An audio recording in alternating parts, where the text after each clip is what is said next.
My name is Laura R., also known as Belle, or simply Belle. Not long into my foray into the YouTube world, I became a moderator for first Stuff the Alter Nerd, then Popcorn Planet, then Nerd Report. I was in their communities, paid for memberships, for about 4 months, from October 2021 to February of 2022. I worked on Andy Signor's headlines team. I used to defend them online. I know what it's like to be a member of the cult of Popcorn Planet.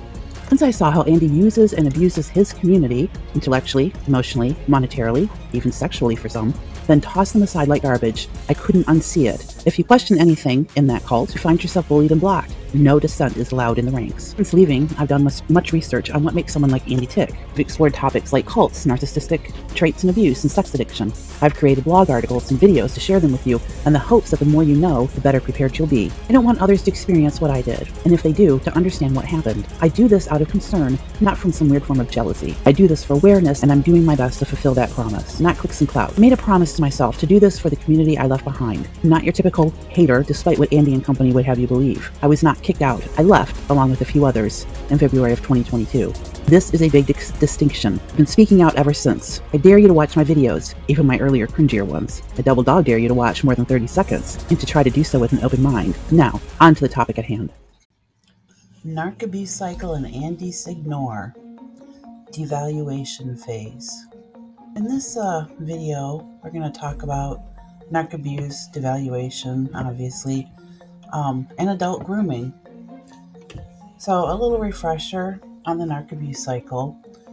According to Manya Wakefield of Narc Abuse Rehab, and expert Thomas Franklin, MD, a psychiatrist and psychoanalyst, quote, the narcissistic abuse cycle is a pattern of harmful behaviors used by one person to manipulate and exploit another.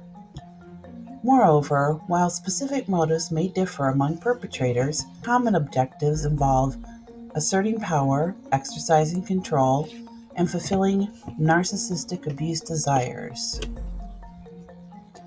After the idealization phase comes the devaluation phase. And in this phase, the abuser systemically erodes the victim's self-esteem, belittling their achievements, criticizing their every move, and inflicting psychological wounds.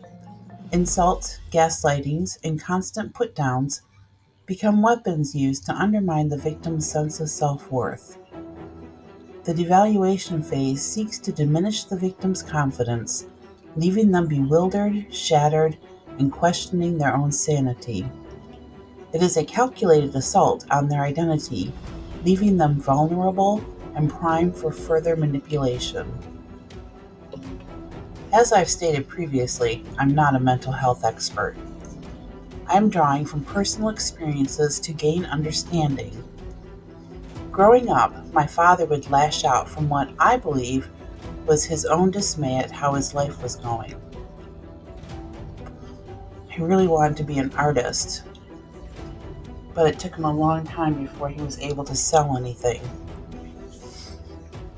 He wasn't a bad artist and became a fairly credible cartoonist. I'm very used to being the emotional outlet of certain family members. My self-esteem has been battered, but I do have a strong core because of my mother. I can take an emotional beating, but I will only endure it for so long. However, I have far less patience if those I love are targeted. This is what Andy Signor triggered during my time working on his headlines team and being one of his YouTube moderators. I tried to appeal to both him and Steph when things took a turn within the community. Andy pretended to care, but I soon saw through his facade. Steph completely ignored me. This is the way of the Popcorn Planet cult, in my opinion. Quote, generally the perpetrator's underlying message during the devaluation phase is, why can't you be more like me? You're failing to reflect the qualities I associate with my idealized self-image. Common manipulation tactics during devaluation. First, there's blame shifting. When confronted about their behavior, the perpetrator redirects blame onto others or external factors in order to evade accountability. Now, to me, this is a constant with Andy Signor and his crew. And then there's constant criticism. The victim is subjected to a continuous stream of negative feedback, disparaging remarks, and judgmental comments, which erode their self-esteem, creating a profound sense of worthlessness and emotional distress. The perpetrator further extends their criticism to encompass the victim's family and friends, leaving the victim burdened with a deep sense of shame. Emotional neglect. The victim no longer receives emotional validation, attention, and care from the perpetrator, causing them to feel unheard, disconnected, and taken for granted. The sudden and unexplained withdrawal of affection impacts the victim's self-esteem and sense of worth. Exploitation. The victim is taken advantage of by the perpetrator, who uses their trust to make use of their access, resources, and/or labor for their own benefit. It is done without concern for the victim's human rights or well-being. The exploitation may be emotional, intellectual, economic, social, or sexual. Andy has fine-tuned his exploitation tactic, in my opinion. How many headline members have left his team? Moderators, big spenders, probably at least half a dozen of each, maybe more, by my estimate anyway. Gaslighting. When the victim confronts the perpetrator, they are met with this tactic to undermine their perception of reality and make them doubt their own thoughts, feelings, and experiences. The perpetrator denies facts in an attempt to alter the victim's memories. The aim of gaslighting is to gain power and control over the victim by destabilizing their confidence and creating a state of confusion and dependencies. Jade's story illustrates Andy's gaslighting. He would tell her they didn't talk about what Jade said they talked about, or its purpose was different in some way. Luckily, Jade didn't fully fall for it. Certain moderators helped to build Andy's community, although that's not at all how he tells the story. I remember him encouraging folks to share social media with each other. Then he had the gall to tell us that making friends wasn't permitted. And this is a good way to destabilize a community. And one of the reasons, why I contacted him and stuff. For all the good it did. Intermittent reinforcement. The perpetrator blows hot and cold. One day they idealize the victim, the next they are completely indifferent. The victim becomes increasingly desperate to climb back on the pedestal and revert to the idealization stage, unaware that it was not sincere. The harder the victim tries to win back the affection of the perpetrator, the more callous the perpetrator becomes. Isolation. The perpetrator's manipulation will often lead to the victim cutting off treasured family members and friends. By isolating the victim, the perpetrator of the abuse is better able to control their access to information and influence their worldview. As the perpetrator's aggression escalates, the victim has no one to turn to. Silent treatment. The perpetrator deliberately ignores or refuses to acknowledge the victim. They do not speak to them. It is a tactic used to exert control, power, and/or punish the recipient of the abuse. By intentionally withholding communication, the silent treatment can cause feelings of loneliness, anxiety, and emotional distress in the targeted individual. Triangulation. This is a divide and conquer technique. The perpetrator creates and leverages a dynamic wherein the victim is pitted against others, causing conflict, chaos, and division. The perpetrator strategically uses a third party to undermine the victim's confidence, fostering insecurity, competition, and/or jealousy.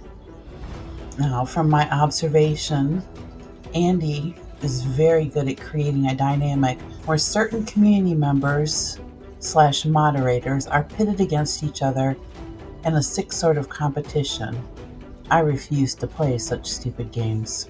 Narcissists and sociopaths groom victims to enable abuse. I mentioned in my last article that I wanted to talk about adult grooming. When this word is mentioned, we tend to think of, adults that are attracted to children doing this to children, but it's not solely used in this manner. Whenever there is a power dynamic at play, it can occur, such as with a large content creator and their subscribers, members, fans. Grooming is a word commonly used to describe how certain predators purposefully engage with child targets. Is actually the same psychological manipulation technique employed by nearly all cluster B individuals to trap or otherwise psychologically enchant their abuse targets. Now, as a reminder of the cluster B personality traits, it's narcissistic, histrionic, borderline, and antisocial. If someone has borderline personality disorder, expect narcissism to show, alternating with them appearing to truly care about other people, even though they are simply pretending in order to put themselves in a position to demand return favors. Now, I definitely saw this with Andy. I think he only pretends to care about people in his community as well as those he covers on his channel or channels. A person with histrionic personality disorder will tend to turn every tiny event into some grand brouhaha, readily displaying their own, quote, "the world revolves entirely around me" sentiment. Inherently narcissistic by nature, but capable of feeling some level of complex emotion related to empathy, the histrionic is the person who knows how to work a crowd, but uses a skill in a room with only one or two people at a time, acting as their audience, to manipulate and play with psychologically. And oh yes, Andy is very good at turning tiny events into grand brouhahas, and definitely displays characteristic of the world revolving around him, in my opinion. But the person with a covert narcissistic personality disorder, they seriously don't give a rat's behind about any person's needs, health, life, or schedule other than their own. And chances are they will be the first to express outright rage, throw a stonewalling temper tantrum, or look at other people with a blank stare of disbelief when and if someone other than themselves make an assertion that, on occasion at least, someone else's need might be considered equally valid to their own. Just don't expect them to lash out when anyone important or who could tell on them is watching. Now, I believe this explains Andy to a T. While a YouTube moderator's schedule will most likely revolve around the creator's schedule, I highly doubt they have uncredited worker bees giving up sleep to put together a show that may be scrapped on a whim. And if you question it, you're either dismissed out of hand or informed that you are the problem. I've noticed that Andy will not hesitate to block the average person on Twitter, X, when they question his behavior, but he doesn't do that to creators that are larger than him or are some sort of celebrity. Regular guests on his channel say, "Oh, well, he's always been nice to me." Well, no duh. If he can use you, he'll be nice to you, in my opinion. Grooming as a civil meshing rather than psychologically and emotionally abusive process happens to some degree in every close personal friendship, romance, or family relationship. Everyone has preferences, needs, and likes, doing things typically according to their own methods, habits, practices, and ways. The more successful most people are at using their powers of observation to help them enhance interpersonal communication, the more likely they are to live longer, happier, more successful lives in general. But grooming someone with the intent of showing them mutual respect is not what cluster B personality types do. Whatever personality type a cluster B perpetrator has, it's important to note that they all ultimately have the same aim of self-satisfying when and if they go through the motions of grooming victims. Narcissistic people groom victims to enable narcissistic abuse, while keeping situational abuse intensity or physical consequences a secret for the abuser's exclusive psychological, physical, financial, legal, and emotional benefits, plain and simple. And this is why it is so insidious, in my opinion. Normal folks don't expect to encounter people with cluster B traits. With content creators, perhaps there is a belief that a computer screen will be protection, and it can be to some extent, but not if you don't know beforehand.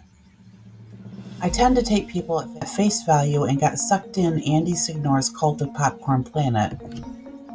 Luckily, I learned long ago that head games are a waste of time, so I escaped fairly unscathed. Others weren't and aren't so lucky, which is why I will keep on exploring all of this. I refuse to stay silent when vulnerable people are still being used, abused, and tossed aside by Andy Signore and company.